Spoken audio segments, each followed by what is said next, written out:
This is an episode of Unconfined, the podcast of the Johns Hopkins Center for a Livable Future in Baltimore, Maryland. Unconfined is a podcast about industrial food animal production and its emerging alternatives.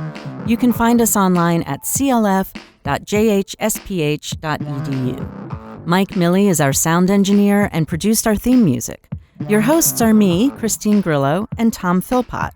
Paulette O'Leary is our producer, and Natalie Woodwright is the executive producer.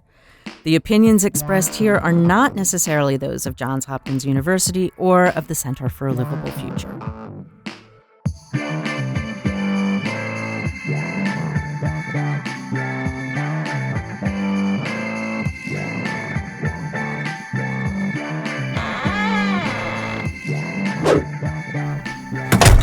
Welcome to the latest episode of Unconfined podcast, the podcast about industrial food animal production.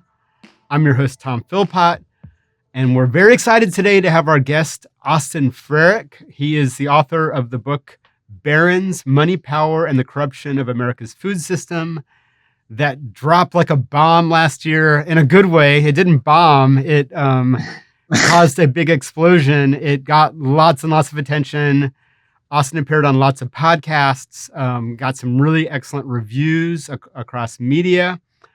Austin is a former Treasury official under Barack Obama. And I just want to open with an anecdote about how I met Austin. And that was back in 2017, and I was in Des Moines, Iowa, working on my book. And I picked up the Des Moines Register, and there was this very well-written op-ed in the paper coming out against the consolidation of agricultural markets. And it was by this guy I'd never heard of named Austin Frerick. And Austin, I feel like I scrambled to find, I was like, I'm in Iowa. Here's this guy talking about, he had just left the Obama administration, talking in, really clear terms about the consolidation of agricultural markets. I gotta get to know this guy. So I feel like I scrambled and found your email address, and we had lunch the next day. Is that how you remember it? Oh, totally. I remember the exact place. We got pho at some place in East Des Moines, just north of the Capitol. And so, Austin, I wonder, if you could start just talking about how you identified consolidation of ag markets as an important issue in Iowa, which is where you're from. Talk a little bit about your, growing up in Iowa, how you left to go to Washington for a while, what brought you back, and what made you identify, this sort of corporate consolidation as an important issue in the state. I mean, I think about that conversation because, God, first of all, it's been almost 10 years since that meal, and it feels like we've been living in Groundhog's Day since that man came down a golden elevator. What's so funny about that conversation, too, is what got me going down this antitrust wormhole, anti-monopoly framework was in 2016, like as you mentioned, I was a Treasury tax economist. And this is super nerdy, but we had population data on our computers, de-identified, so we could research the corporate tax code and all that. And I wrote a paper on the growth of monopoly profits in the corporate tax space. And this is 2016, and I'm a first-generation college student. Here I am working at Treasury next to the White House full of all these prep school kids. I was a Bernie person, and I was like, and a lot of my family were Trump supporters, and I kept thinking at the time, people in DC just don't understand what's going on, the anger that this person is tapping into. And so I was researching it in that kind of fall, summer of 2016, and I stumbled about this article about chicken monopolies by a journalist turned academic or a law student, Lena Khan. So I got coffee with Lena Khan, and she was writing her Amazon antitrust article, I believe, at the time. She's the one who kind of told me about this whole history of antitrust in America and kind of the collapse of that regulatory framework. And so for me, intellectually was, this explains so much of what I saw going on back home. I view Iowa now, and even at that moment, as an extraction colony. The land's producing the most it's ever produced, and none of that wealth is staying there. And a strong man came in and tapped into it. So I remember part of that op-ed was me writing about the Bayer-Monsanto merger, because I figured he's going to blame the immigrant. I say blame Tyson's, blame the monopolists sucking up the capital and undermining people. And I remember at the time, The Democrat elite in Iowa was telling me, "Oh, this is this won't resonate with people. This is too fringy. This is too, you know what I mean?" And it's just like, look where we are now. People, you have the New Yorker using the word oligarchs. Yeah.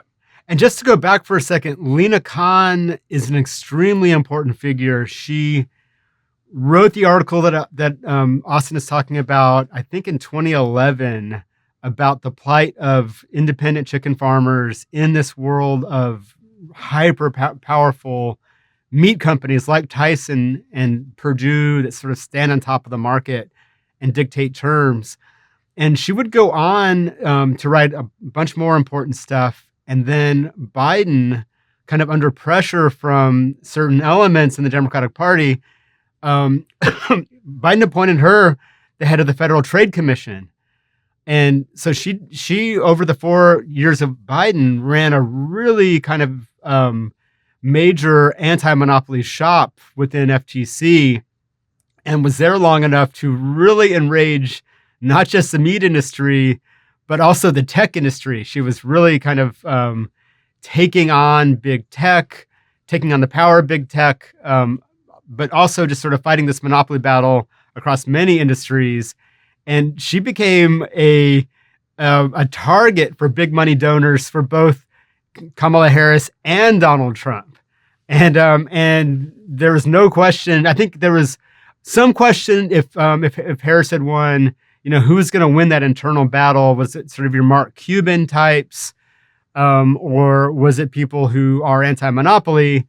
But there was no debate when Trump won that she would be fired. But yeah, that was it's interesting to hear, Austin, that she had an impact on your career and sort of helped you see how antitrust could play a role in Iowa. And one thing I want us to get to a little bit is antitrust and corporate consolidation. These sound like really wonky terms, but it's describing something that is really easy to explain to someone. Talk a little bit about the way that, just having one or two companies dominate a market can really be annoying for just regular people on the street, especially farmers.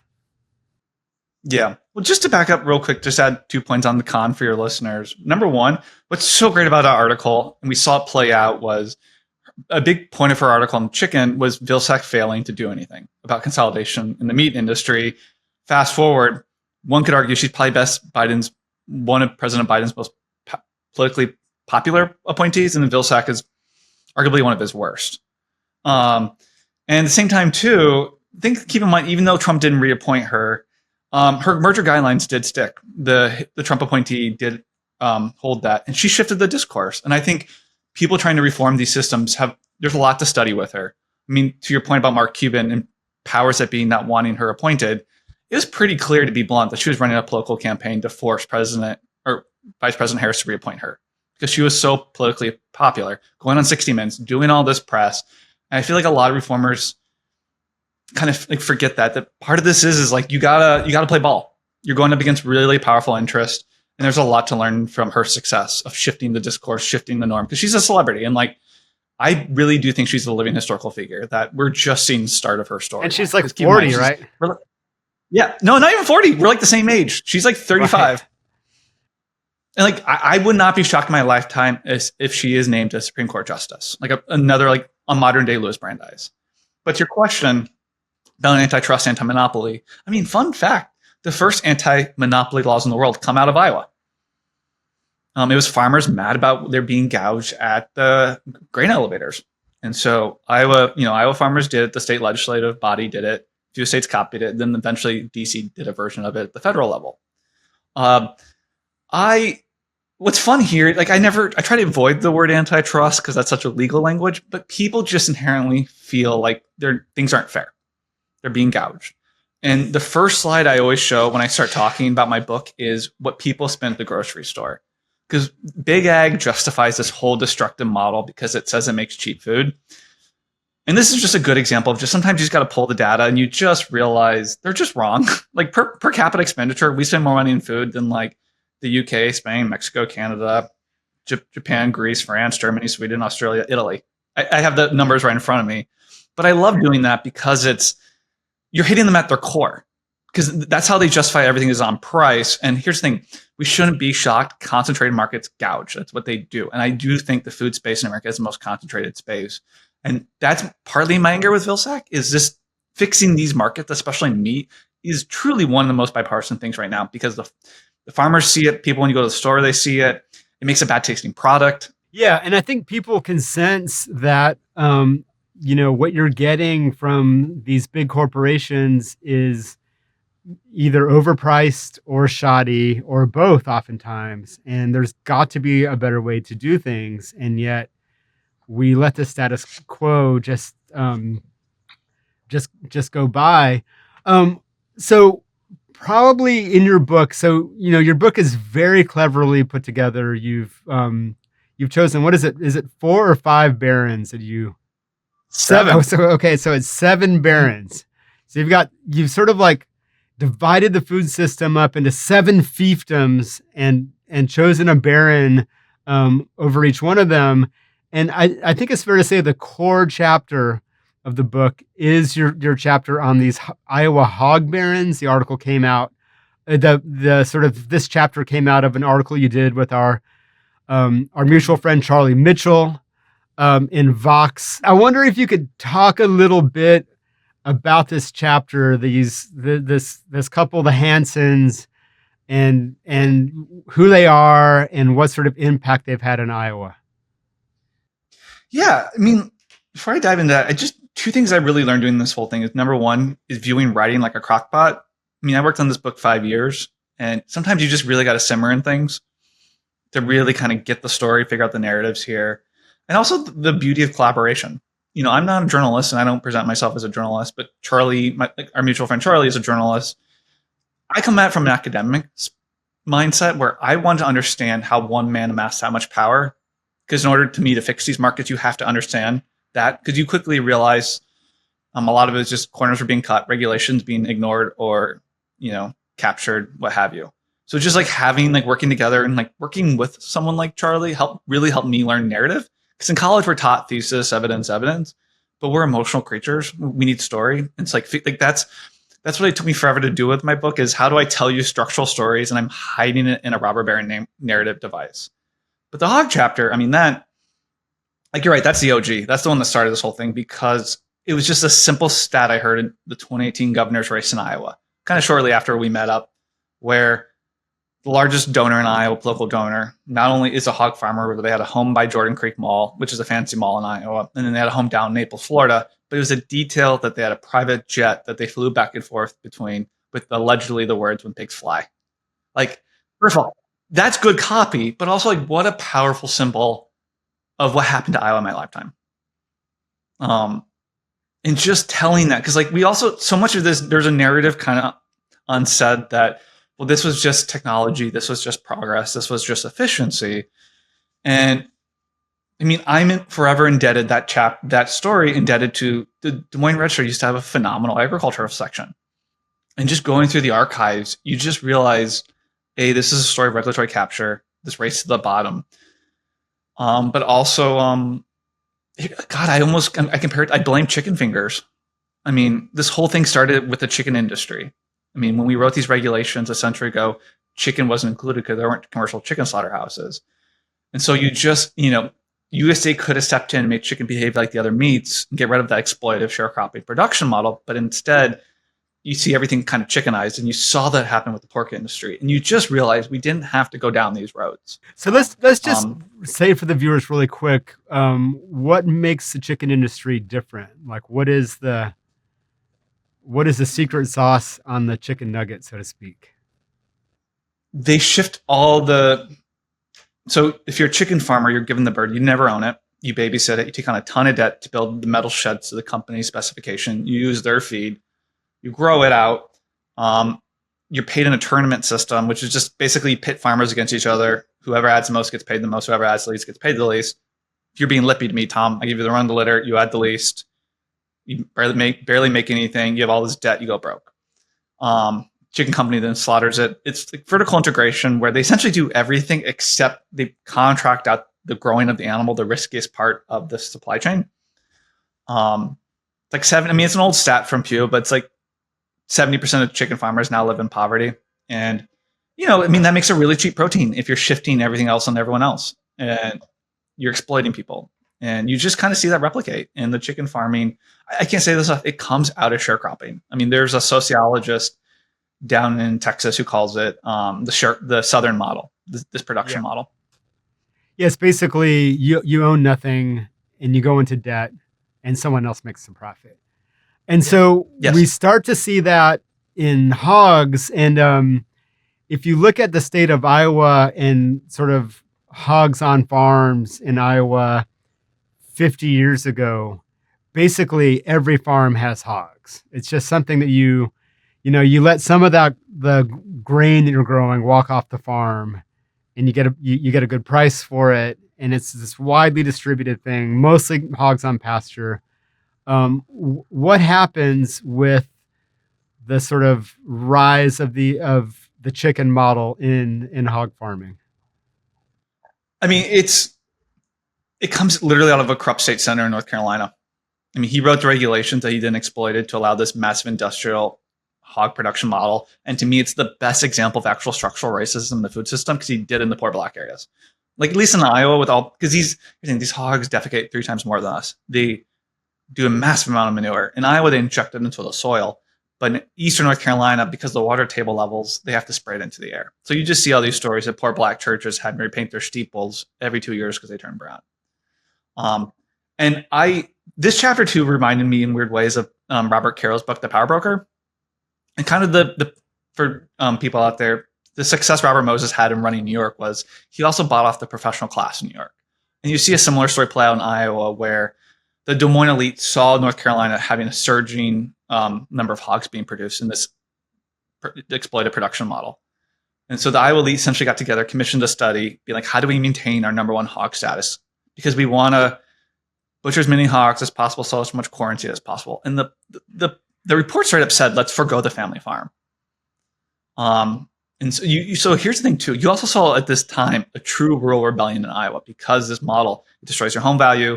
You had a family farm. You can't compete on price against a model that shifts the negative externalities onto the public. And, you just see that story play out. And the professional elite, a lot of the law firms in Des Moines live off this money. No family farm hires a corporate law firm in Des Moines, but my hog baron does. I mean, my hog baron has his own spokesperson, for Pete's sake. That's the story there, is just kind of the corruption of the elite. I mean, I even see this in politics in Iowa, where a lot of the Democrat consultants make their money working for these entities. So they push candidates to stay away from these issues. One thing that I think is different, that I think is interesting to explore, a lot of Unconfined listeners will know that in North Carolina, it's the rather brutal model of hog production for communities is that the hogs, are in these giant barns by, 2,000 to the barn, something like that. Oftentimes 8 or 9 barns together. And their waste is shunted out into these giant lagoons, these giant outdoor lagoons that are prone to overflow in rainstorms. They, produce lots and lots of noxious gases that pollute the air and cause stuff like asthma. They're really awful. But in Iowa, it's a different model. The hogs are literally standing in these barns of 2,000, same size barn, but the lagoon is under them, right? And the waste goes straight down into these lagoons, and then they have to have giant fans running, or every hog dies immediately. Talk a little bit about that model. So the model is actually slightly different in North Carolina because the barns tend to be slightly smaller. The ones, I call it like the North Carolina, the first generation. They were so big. They were what they did in Iowa, they made them a little bit smaller and they spread them out like every mile or two for disease. And like it's funny you mentioned the 2,000 in Iowa. If you build a barn for 2,499 hogs, it's a lower regulatory threshold. Even though the open secret in Iowa is they might put 3,000 or 4,000 hogs in them. What's now basically Iowa's at the point now where like the environment cannot handle this much. Pardon my French. I mean, there's just too many animals. I mean, just hogs alone, there's 25 million hogs in Iowa. That's a manure of 75 million people. That's Illinois, California, Texas combined. And that regulatory structure at the same point too I would argue because of these campaign contributions to the governor, is gutted. I mean, it's no one's keeping an eye on these things or the pollution that happens, the spills. And you're even seeing a weird new phenomenon now in Iowa. A lot of these, the first ones being built in Iowa are being taken off market. They're just abandoned. So there's a story I remember reading last year near Ottumwa, Iowa, where a confinement owner just walked away from it and left manure goon, this massive hog pond underneath his barn, just sit there. And now the community's afraid of it overflowing. I mean, these are toxic sites. These are toxic waste sites. And like no one's thinking about what this is going to mean long-term, clean it up, the environment. I mean, there's this whole disease component where you put this many animals genetically somewhere in a building together. You're asking for trouble. This is just, we're playing Russian roulette. This whole model is just dumb. Yeah. And how did one of the things that's interesting about the Hansens, your hog baron couple, is that as far as I know, there's no sort of Hansens of chicken where they have, taken the production side, because usually the typical model is you have an independent family farmer going under all this debt, and they're growing hogs for Smithfield or Tyson, one of these giant companies, and they're really struggling with debt and not making very much money, but having to deal with all this manure and pissing off their neighbors by spraying it, by injecting it into the soil and it gets into the water and things like that. But how did the Hansens manage to get so much scale that they're kind of like in a different position? They can have the corporate jet that says when pigs fly. They can hire the spokesman to write a terrible press release attacking your book. I mean, it was just bad writing. If you're going to attack me, do it well. Yeah, they actually paid someone to write that, but how did they manage to get so much scale, and who's paying the price for it? Yeah, I mean that's key, because you're right. They do so much volume, they actually have bargaining power against these corporate entities when they sell their hogs to Tyson's or JBS or what have you. Whereas like your chicken farmer, this chicken system is almost designed intentionally to like stop when chicken farmers from doing too many chickens, so they have too much market power. That said, what kind of shocked me, one of the things that shocked me the most about this article in this chapter was a lot of confinement owners have reached out to me personally. Where, I mean, to be fair, I mean, if you wanted a farm, you're coming of age in the 90s, you had to do confinement hogs because like the way the scales were tipped so much to it. But it's a classic thing you see in moments like this when a new production model is taking hold is there's a lot of cheap capital flowing into it. So the numbers look good at first. So you take on the building, you build the facility. What's happening now is a lot of the mom and pop confinement owners are being squeezed. So you're actually seeing massive consolidation among the Jeff Hansen types. Like, I should also say, I could have done 10 other hog barons. I mean, the hog market's essentially controlled by, 10 entities control like 80% of it. I kind of intentionally, in my book, it's laid out, is I didn't want to tell the same robber baron story over and over. So I wanted to kind of view the Jeff and Deb Hansen as like my trashy new money Florida baron. And then like Cargill's like my aristocratic Connecticut waspy. So part of it was like a narrative choice I made is they made themselves so public. So there's so much material out there on them. But I could have done Seaboard. I could have done other different hog entities. But the fact, I mean, it's a weird thing to say too with the barons is there is a level of business brilliancy to each one of them. I mean, Jeff and Deb Hansen were just normal Iowa farm couple. And Jeff his original thing was getting in. He built the metal sheds. And he saw the coming production model change.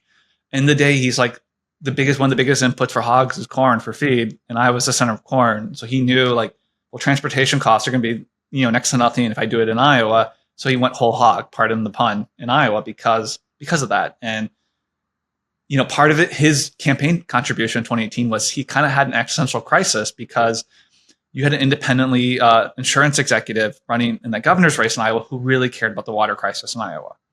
So that's partly, I think, why he gave so much to the governor is his whole production model is predicated on the corporate capture of Iowa and this like shifting of costs onto everyone else. Because like, I mean, Iowa to me is canary in the coal mine here. Like it should be the Italy of North America, given how good the soil is, but second highest cancer rate, obesity crisis, and a water crisis. And to me, it's because of this destructive production model in corn and in the grains.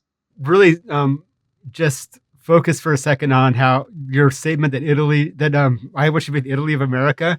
Now, before I visited Iowa, so I first visited in 2007, I think. I wrote a series of articles for Grist on Iowa, and they sent me down there, and I spent a few weeks on the ground there.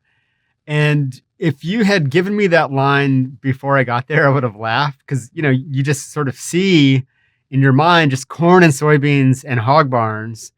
And it's fairly accurate. Like if you drive from Chicago to Des Moines, you're going to see a lot of that.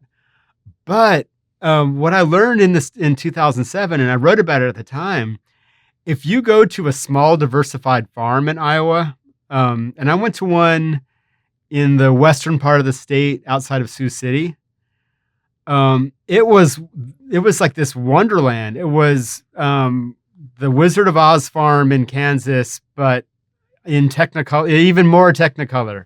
I mean, it was just like there was this beautiful sort of rolling hog pasture, and hogs were chasing each other around. There were vegetables growing, and if you plunged your hand in the soil, it was this gorgeous black earth, and you couldn't smell the chemicals in it because there were none. There was this beautiful old farmhouse that had been restored. And I had the exact same idea that, like, this is really, the metaphor I think I used was California. Like, the food tastes amazing. The scenery is vibrant. And this is what happens if you do diversified agriculture in Iowa. And then literally you leave the farm and you're in the Iowa that exists in your brain of just corn and soybeans everywhere, terrible smells. But I think that is so true that Iowa could go in this different direction and be this incredible food shed and this place that people go visit because they want to, not because they're an agriculture reporter and that's where all the conferences are. Which is how. Well, also, go ahead. I'm a big. Yeah. I was just gonna say I'm a big. What I tell people if you ever write or do anything like this is, I call this the rubber chicken circuit. Just get in front of people and talk to people, because you get to read. First of all, you're reading body language. You're seeing how rhetoric hits. Like for example, you and I know what a CAFO is, but I realize even most Iowans don't know what a CAFO is. So like. How do you figure out language so you can hit the most people? Like I love calling them metal sheds, just to kind of also irk the industry a little bit because they think it's like high tech technology, and it's just like no, it's a metal shed where corn comes out. Yeah, and it's not a barn, and it's not a barn either. Yeah, it's a metal shed. Yeah, and it's corn out of the roof and a fan. Like woo, technology. But what I realized too is people really, really crave hope right now. Everyone knows the system's broken. They see it in different ways, but neither party really is articulating what it could be. That is my hope. And like to me, it's also like we know ethanol is gonna die. That moment's coming. And the question is, what are we gonna do? Because that is so much corn land. That's the single largest use now of corn in the Midwest. My big thing is putting animals on the land and is articulating that hope. Because what I realized too is so much of what we're talking about here in your guys' work is traditional. Like the system we have now is actually incredibly radical. It is radical that one man in Iowa does 5 million hogs. It is radical that we spend more money on food per person than Italy. So that, but also just writing this book too is I really had this ingrained in me of most people are good people. I mean, you become a robber baron because you're willing to cross ethical lines most people aren't willing to cross. Like most farmers in Iowa weren't willing to shove their animals into a metal shed. And like kind of the silver lining here too is like, and I didn't realize I did this. My book opens with Julie Dunn. Julie Dunn is a retired woman in Iowa. She's a retired secretary, and she spends her retirement fighting back against the hog barons. The dirty little secret here, it's pissed off old women that, are the biggest fighters of this stuff because they saw what the Iowa used to be, and they don't want, and Julie tells me this all the time. This is not what the Iowa she wants her granddaughter to grow up in. And so it's like you said, you see moments where people are doing it right. How do you essentially grow that? How do you multiply that?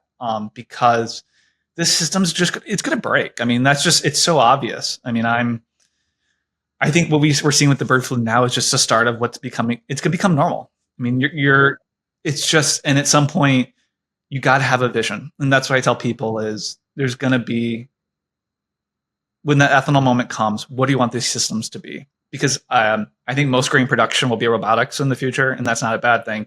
but there's only so many dairy cow on land one person can look after. And you also like what I've come to learn just doing farm business and all that is dairy farmers especially have such an intimate relationship with their animal. They kind of view it like a dog. Like they'll tell you the lineage, the personality, and you just also see the dignity of the work. And I kind of talk about that with my coffee baron chapter with my mom's coffee shop. There's no coffee native to Iowa. People came to my mom's coffee shop because of the relationship they had with her. And like the sense of pride she had in her own coffee shop versus when she worked for Starbucks. And I think it's the same pride you see at local restaurants. And so much of America right now is just devoid of that pride of work. And your mom went from having an independent coffee shop to working at a Starbucks and a Target. Is that right? Yep. Target on the south side over by the big Cheerio factory. And it didn't feel like progress to her, I'm guessing. No, but it was the thing that actually bothered her the most, I remember her always complaining, is something called planograms. If you're going to a store, the top brass tell you what to put on exact each shelf. And that bothered her so much because she lived next to a massive General Mills plant. And she's like, I know my community much better than someone in Seattle does. Let me merchandise how I think is best. And I don't know, it's just like the lack of respect you have for your workforce when you that. You know, at the end of the day, how coffee beans should look at a shelf. Can you trust your work? Can you trust your manager to decide what's best? And I remember her struggling with I remember her Starbucks rep used to reprimand her and tell her, this is not Kathy's coffee. This is Starbucks. Oh, wow. And I remember her coming home at night dinner just complaining about that. And it's a small little thing, but I can't say it does enough. Everyone feels it. Everyone feels that lack of dignity. And you also let me just say too, you're losing innovation. I mean, my coffee baron owns like a bunch of different coffee brands people know around the mall. Those used to be 20 brands competing against you. And now they're all the same. And they all kind of feel the same. They don't feel innovative. And it's that kind of innovation that creates the coolest things. Yeah. Can you just talk really quick? We're kind of at the end of time here, but can you talk really quick about what is the potential for a kind of politics in Iowa that takes on these monopolies, takes on these barons, and tries to re-empower people and tries to move us to this new vision of Iowa that's not just corn and soybeans and hog barons and Starbucks in Targets? Like, is there room for it? Do you see it coming in the future? Now we've got the Republican Party is, very aligned with Trump. The Democratic Party is in retreat in Iowa. I lost by 15 points in the last election or something like that to Trump. Do you see stirrings in the Democratic Party of trying to go somewhere with this disaffection on the street? Yeah, I would look at the Nebraska Independent Senate run race last cycle where the independent union guy did 14 points better than Harris in Nebraska. I say that because still lost, but he got really close. Still lost. Really, really close. I think he won 2 of the 3 congressionals in that state. But I say all this because I'm convinced someone's going to tap into the meat stuff, the meat monopoly stuff. First of all, it's machismo. It's that Teddy Roosevelt thing. Everyone's being gouged. And the question is, which party is going to do it? I mean, that's actually why to me, when I read my slaughtering baron chapter, my anger is not at the slaughtering barons. It's actually at Secretary Vilsack, because I think his failure to actually rein in the meat monopolies, not even rein them in, they actually got more concentrated the last 4 years under Biden, contributed to the vice president's loss. And I think Democrats, until they have a come to Jesus over Vilsack's dominance in the food space and how much he hindered things, it's really hard to move forward. Because this joke only works in Iowa, but I compare him to Harold Hill in The Music Man. He'll tell you what you want to hear, but his words mean absolutely nothing. He's just a snake oil person. Tom, I used that line in Mason City, Iowa, in a book tour, which was The Music Man's based on, and that it was so great to use it there. But I realized no one outside of Iowa, most people don't know that reference. But someone's going to do it. I'm just convinced of it because the politics are just so good. And these meat companies, most of them aren't American owned. They're in the news for employing child labor, consistently in the news for price fixing. I mean, for God's sakes, McDonald's, the largest buyer of beef in the world, filed lawsuit against the beef packers for price gouging them this fall. And in most lines of business, you treat your largest customer the best way possible. And the fact that McDonald's is even irked says something. I mean, Walmart's making vertical plays into beef. I think I don't pretend to predict anything anymore because, God, you know what I mean? We live in such a volatile time. But I'm just convinced someone's going to tap into it at some point. The question is which political party, because whoever does, there'll be a lot of, there's going to be a lot to reap from it. And like, I think a big thing right now is what we're going to see with the Trump administration, what happens with SNAP covering pop. That's shaping up to be their big fight. And if they can win that, that's a big deal that I think people on the left need to grapple with, because if they can get, I mean, higher incomes, their pop consumption essentially collapsed. And there's so much power with the corn industry and Pepsi and Coke to maintain that SNAP covering the purchasing of pop. And if they can get rid of that, that's a big deal. For those of you not from Iowa, when he says pop, he means soda. Oh, sorry. And SNAP is, he's referring, of course, to the big, giant U.S. food aid program, formerly known as food stamps, now known as SNAP. And I guess under Robert F. Kennedy, the Health and Human Services is talking about making a push to get SNAP not to cover soda or pop or soda pop purchases, and also other purchases of highly sugary foods. And it remains to be seen, what, because that is under USDA, like what are the policy levers that can be pulled. But it is something that the administration is trying to do. And that, I guess, would be unpopular in corn country because corn syrup is such a big part of. People have this notion outside of Iowa that people in Iowa are like ride or die with corn. Ted Cruz won the Iowa caucuses in 2016 opposing ethanol. Like, my dad's an ethanol truck driver. Everyone in Iowa knows.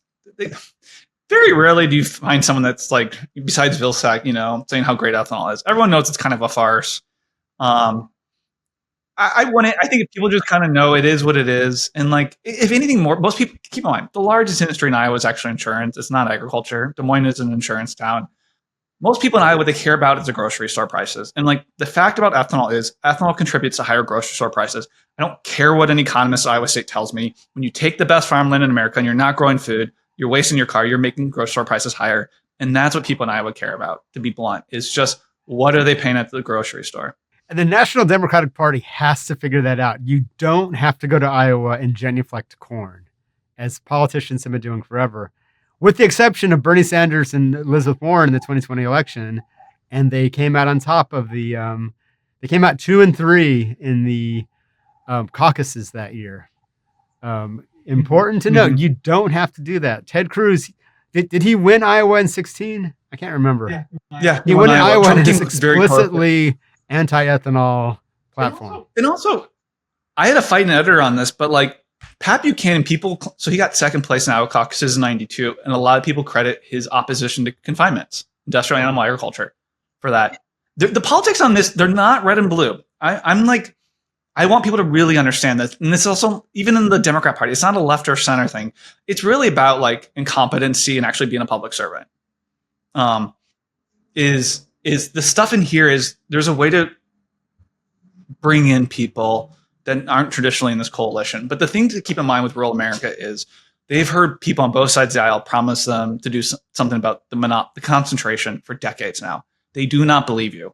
You need to public servants actually need to do something for them to believe you. And that's why Lena Khan is such a big deal, is not only she delivered, she blocked some really big mergers, and she's getting like her victory against Google for being a monopoly. That case is just being started. And that's an impressive thing. And so that's the thing is people, because I hear this all the time. Why do people vote against their economic interest? And what that fails to understand is how much hollow words they've heard, but also the degree of Stockholm syndrome in rural communities, especially in the Midwest. People fought power and they lost. People like Vilsack promised to do something and they didn't. So people don't believe in the systems anymore. Okay, well, on that note of absolute despair, sorry. No, but we do have the hope of, you already said, someone will come along and take advantage of this, and it's either going to be a Democrat or a Republican and actually do something about it, and that person will be popular. And I will say the last thing, especially with older Americans, what I didn't appreciate is taste. Most people realize the system makes bad tasting food. And I can't say this enough. Older Americans, that's like one of the best sound bites for them, is inputs matter, meat and dairy, and this system makes bad tasting food, and that you're paying too much for it. All right, Austin. Well, thank you so much for appearing on this episode of Unconfined. And we hope to have you back in the future sometime. Yeah, take care, Tom. All right.